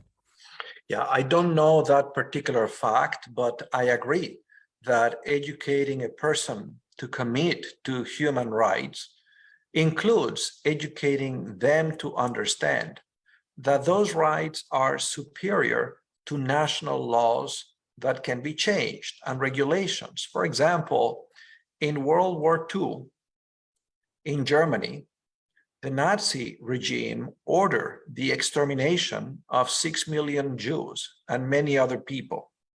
And that was the law. That was an order where if people refused to follow that order, they were violating the law. But there were many individuals who, in different ways, helped children and adults survive what was clearly an immoral law, an unethical law. So it is the case that promoting the ethical development of individuals requires for them to be able to understand and put into context laws. And so as I think about the current conflict against Ukraine, I imagine that there are many people in Russia who feel tremendous dilemmas. And I know there are heroic stories of soldiers that have been sent to combat who are refusing to murder a population that has not invited this conflict. So I agree with the general spirit of the question, even though I did not know the specific facts. Şahlar müəllim Əsgərovun qeyd etdiyi faktla şəxsən tanış olmasam da 1962-ci ilə aid edilən o faktla şəxsən tanış olmasam da, amma orada ihtiva olunan, orada səslənən o fikir həqiqətən də mənim tərəfimdən də mən onu olduqca təqdir edirəm. Bəli, milli qanunlar, yəni ölkə qanunları və ölkə rejimindən asılı olmayaraq qlobal vətəndaşlıq və bəşəri yanaşma, insani yanaşma olduqca önəmlidir. Biz bunun təzahürlərini 2-ci Dünya müharibəsi zamanında gördük. Almaniyanın nasist rejiminin Yahudi əhalinin, 6 milyon Yahudi əhalinin ölkədən çıxarılması və qətl edilməsi ilə bağlı həyata keçirdiyi siyasətə qarşı çıxan bir çox fərdlər və bir çox adi vətəndaşlar olmuşdur ki, onlar da öz mənəvi və ya mən deyərdim ki, əxlaqi davranışını nümayiş etdirdilər və uşaqları və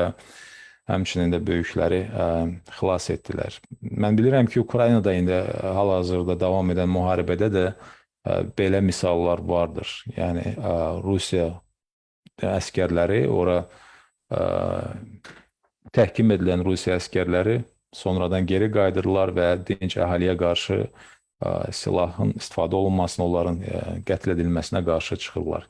Yəni, bunlar həqiqətən də təqdir olunacaq yanaşmalardır. Qlobal vətəndaşlıq hissi, yəni insanilik və bəşəri yanaşma həmişə ön planda olmalıdır.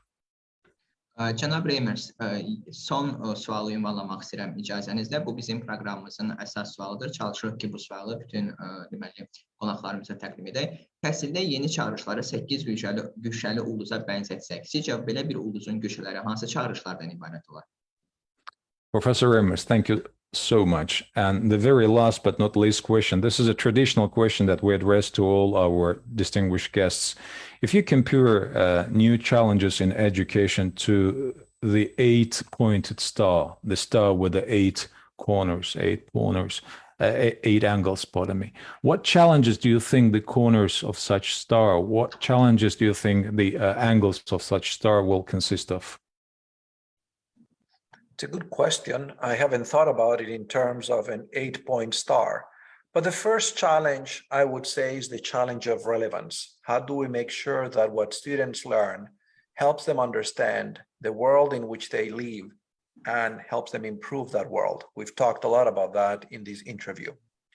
The second related challenge is the challenge of equipping teachers to actually make an education that is relevant, the challenge of teacher support, and actually of reimagining the teaching profession.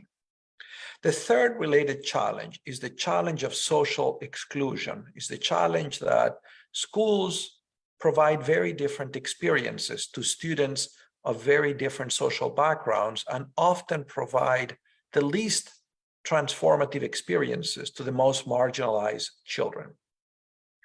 The other challenge is the challenge of school organization and the organization of the school system, which does not sufficiently promote professionalism. The fifth challenge related to organization is the challenge of how to make schools places where teachers are continuously learning and innovating. How do we make systems learning organizations? The sixth related challenge, of course, is the challenge of society's support for education. To what extent are schools valued by society so that there is adequate funding, adequate support for schools?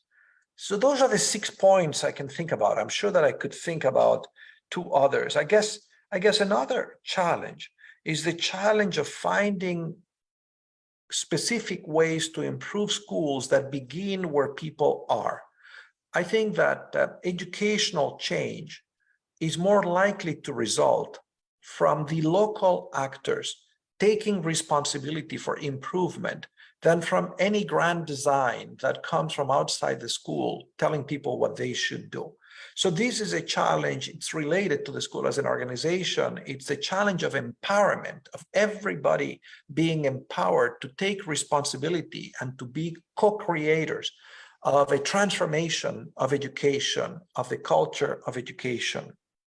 And I suppose the last challenge connected to relevance is the challenge of every educator to see themselves not as members of a community system, of a national system, but of a global fraternity, of a community of global colleagues who are trying to make the world better, sometimes with support from their systems, from their national governments, sometimes against the wishes of their national governments, because educators at the end of the day all have a little bit of autonomy to make sure that schools do not simply reproduce the world that exists, the society that exists, the culture that exists, but that actually challenge that and make those communities better. Schools can be places that anticipate a better world and where it is possible for students to experiment and to learn to imagine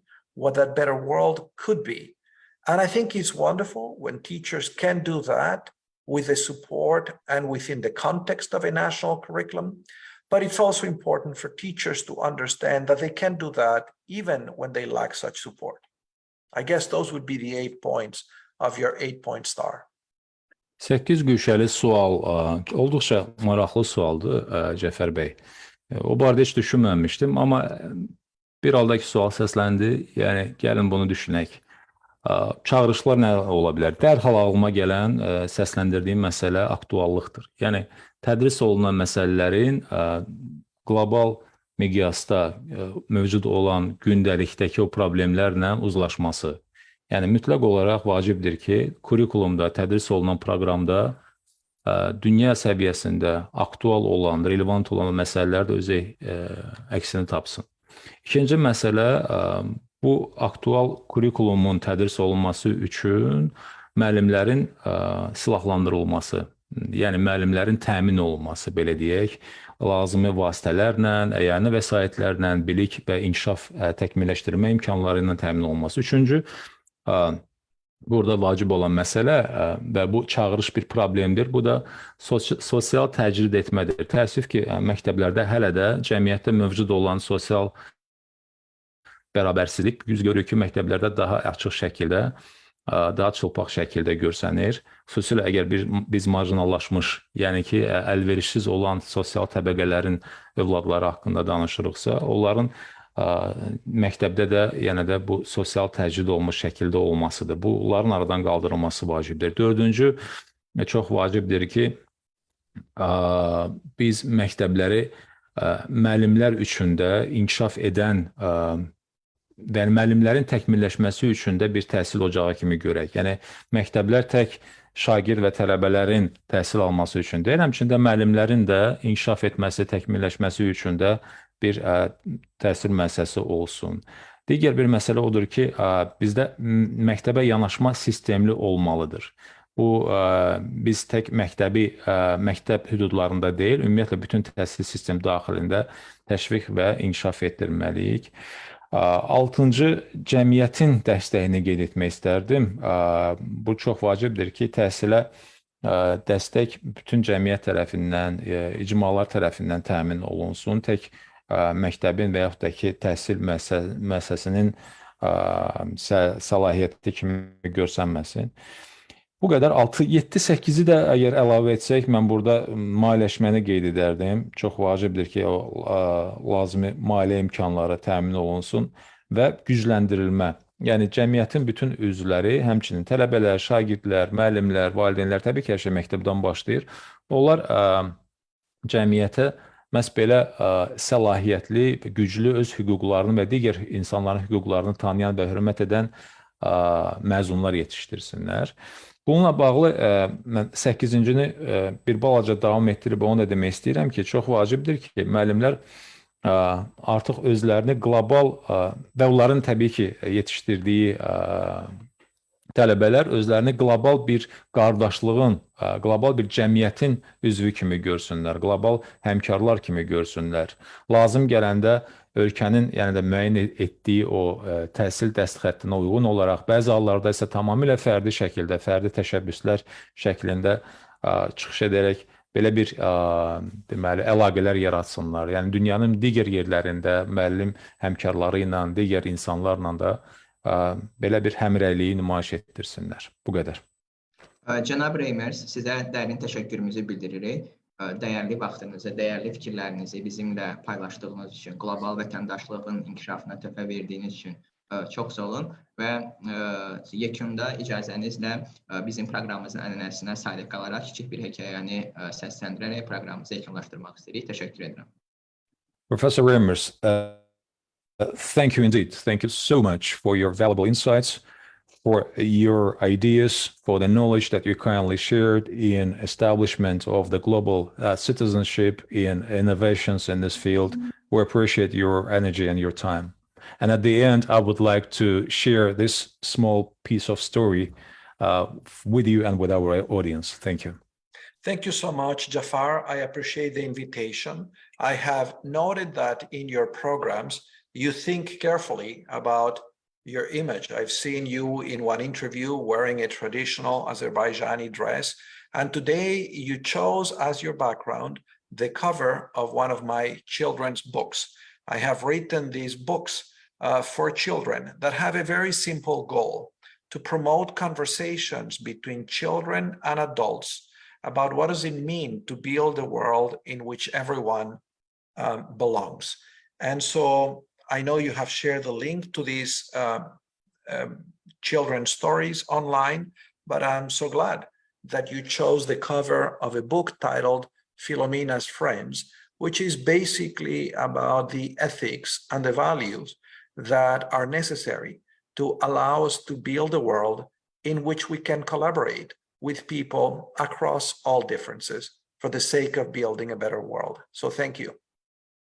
Cəfər bəy, mən də öz növbəmdə təşəkkür etmək istəyirəm. Mən onu qeyd etdim özümdə, nəzərə çarpan bir cəhət var. Siz verilişlərinizin fonunda bəzən çox müxtəlif və çox belə gözəl şəkildə fonlar seçirsiniz. Misal üçün proqramların birində milli kostyumda verilişi aparırdınız.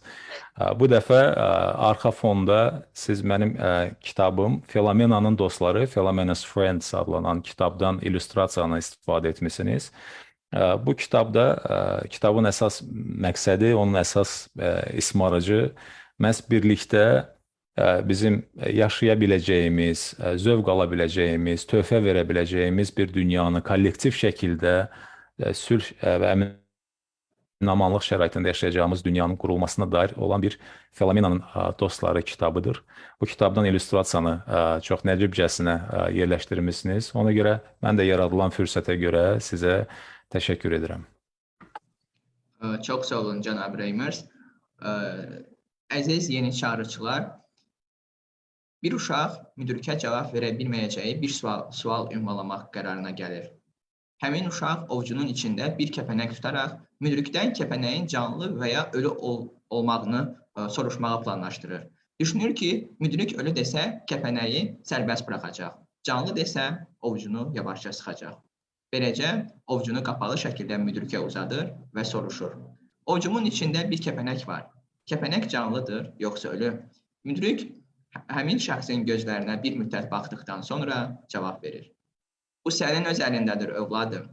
Bu sənin öz əlindədir. Əslində təhsilli və ya təhsilsiz olmaq, dəyişikliyin yaradılacağına inam və ya inamsızlıq bizim öz əlimizdədir, elə deyilmi? Bəlkə əsas çağırışlardan biri bunu qəbul etməkdir. Növbəti yeni çağırışlarda görüşənədək. A child decides to ask the wise man a question, and a child believes that the wise man will not be able to answer the question because the question is very tricky. So the boy holds a butterfly in his hand and asks the wise man whether the butterfly is alive or dead. And it is thought that if the wise man says dead, he will release the butterfly. If he says alive, then he will gently squeeze his palm and will kill the butterfly. Thus, he extends his closed palm to the wise man and asks, "There is a butterfly in my palm. Is the butterfly alive or dead?" After looking into the eyes of the child for a while, the wise man answers, "It's all in your hands, my child. It's all in your own hands." In fact, being educated or uneducated, believing or not believing that change will be created is up to us. It is in our hands. Perhaps This is one of the main challenges to consider. Thank you for your attention. Thank you.